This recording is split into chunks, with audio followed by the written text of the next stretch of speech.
بسم اللہ الرحمن الرحیم۔ اب ابلیس کو ایک موقع ہاتھ آیا اور اس نے حضرت آدم و حوا کے دل میں یہ وسوسہ ڈالا کہ یہ پیڑ جنت کا پیڑ ہے، اس کا پھل کھانا جنت میں ہمیشہ آرام و سکون اور اللہ کا قرب پانے کی ضمانت دیتا ہے، اور قسمیں کھا کر ان کو بتایا کہ میں تمہارا خیر خواہ ہوں، دشمن نہیں ہوں۔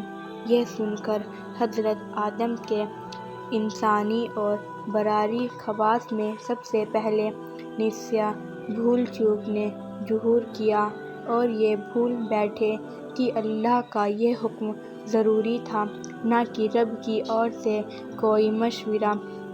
آخر کار جنت کے ہمیشہ قیام اور اللہ کے قرب کے عزم میں لغزش پیدا کر دی، اور انہوں نے اس پیڑ کا پھل کھا لیا۔ اس کا کھانا تھا کہ بشری لوازم، انسانی ضرورتیں ابھرنے لگیں۔ دیکھا تو ننگے ہیں اور لباس سے محروم۔ جلد جلد آدم حوا دونوں پتوں سے سطر ڈھانکنے لگے۔ گویا انسانی مدون کی یہ شروعات تھی کہ اس نے ڈھانکنے کے لیے سب سے پہلے پتوں کا استعمال کیا۔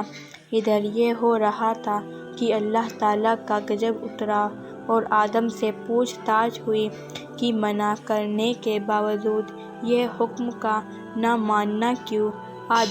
آخر آدم تھے، اللہ کے دربار کے مقبول تھے، اس لیے شیطان کی طرح مناظرہ نہیں کیا اور اپنی غلطیوں کو تاویلوں کے پردے سے چھپانے کی بے مطلب کی کوشش سے بچا رہے۔ ندامت اور شرمساری کے ساتھ اقرار کیا کہ غلطی ضرور ہوئی، لیکن اس کی وجہ سرکشی نہیں بلکہ انسان ہونے کے ناطے بھول چوک اس کی وجہ ہے۔ پھر بھی غلطی ہے، اس لیے توبہ و استغفار کرتے ہوئے معاف کر دیے جانے کی درخواست کرتا ہوں۔ اللہ تعالیٰ نے ان کے اس عرض کو قبول فرمایا اور معاف کر دیا، مگر وقت آ گیا تھا کہ حضرت آدم علیہ السلام کی زمین پر خلافت کا حق ادا کرے۔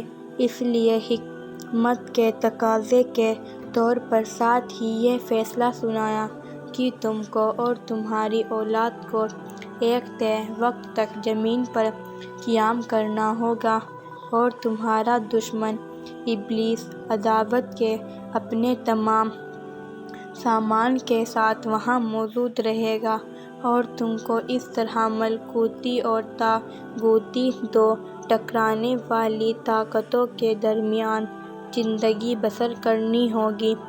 اس کے باوجود اگر تم اور تمہاری اولاد مخلص اور سچے بندے اور سچے نائب ثابت ہوئے تو تمہارا اصل وطن جنت ہمیشہ کی طرح تمہاری ملکیت میں دے دیا جائے گا۔ اس لیے تم اور حوا یہاں سے جاؤ اور میری زمین پر بسو اور اپنی مقرر کی ہوئی زندگی تب عبودیت کا حق ادا کرتے رہو، اور اس طرح انسانوں کے باپ اور اللہ تعالیٰ کے خلیفہ آدم علیہ السلام نے جیون ساتھی حضرت حوا کے ساتھ اللہ کی زمین پر قدم رکھا۔